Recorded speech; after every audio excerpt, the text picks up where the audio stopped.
Good evening from New York. I'm Chris Hayes. There was a 9-second video posted to Twitter yesterday. It was not really in the national news, more of a local story, but it was an incredibly revealing moment about how Republicans are going about trying to reelect Donald Trump.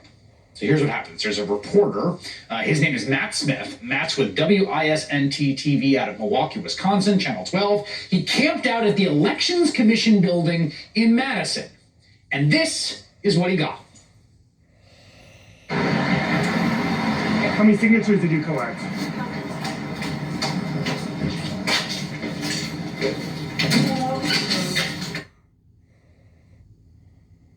That video had the feel of a local reporter being somewhere in the right place, the right time, and catching someone in the act. That woman, who we asked the question of, really did not seem to want to be on camera.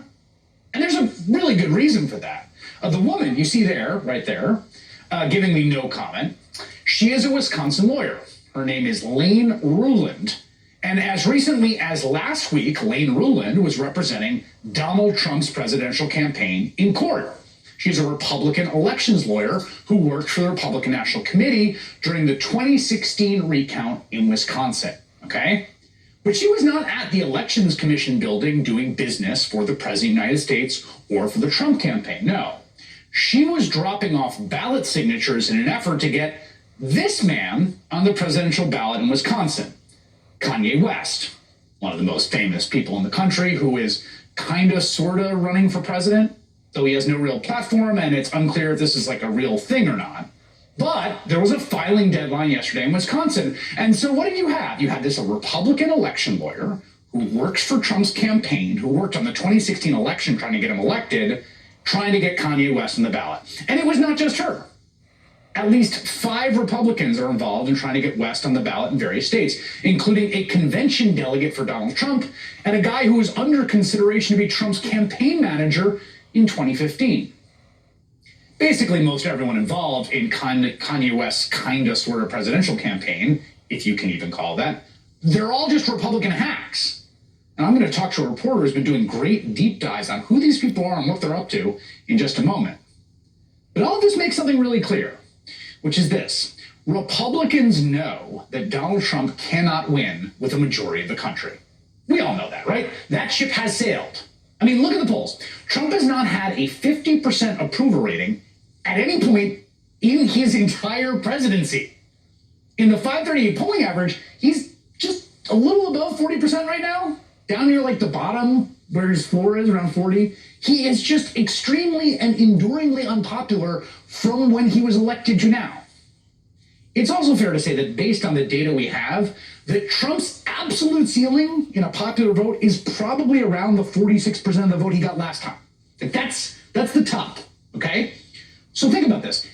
How do you become president when you're unpopular? How do you win the presidency? In order to win the presidency, Republicans basically need to do a bunch of things. They need to stack up a bunch of things to pull out what they did last time when Donald Trump won, despite losing the popular vote by 3 million votes.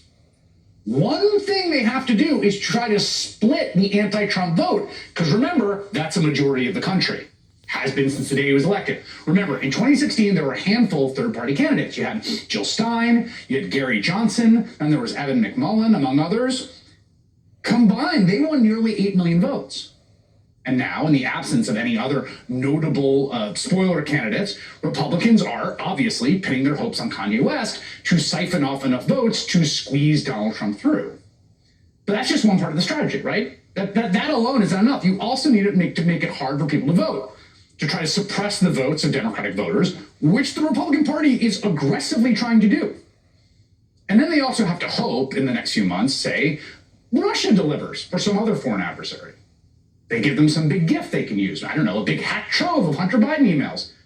Maybe just something you can use to try to destroy Joe Biden. And then you've also got your Attorney General, William Barr, and the Department of Justice, and maybe they can intervene as well.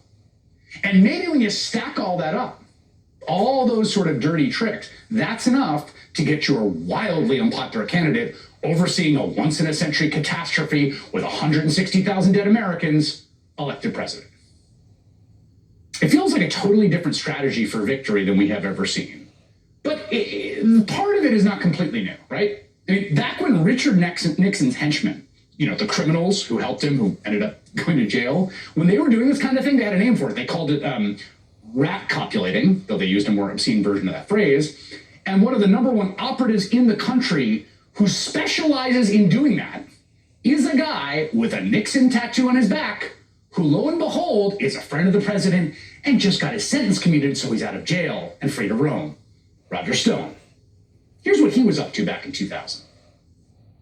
Roger Stone comes up with the brilliant idea of getting Pat Buchanan out of the Republican line and to get him to run for the Reform Party. Yes, I encourage him to run, but I also, I have an interest in the Reform Party imploding at that point. But just when Buchanan hoped to have the political stage to himself, he was trumped. Businessman Donald Trump announcing today he too will switch from the GOP to the Reform Party. You see what happened there?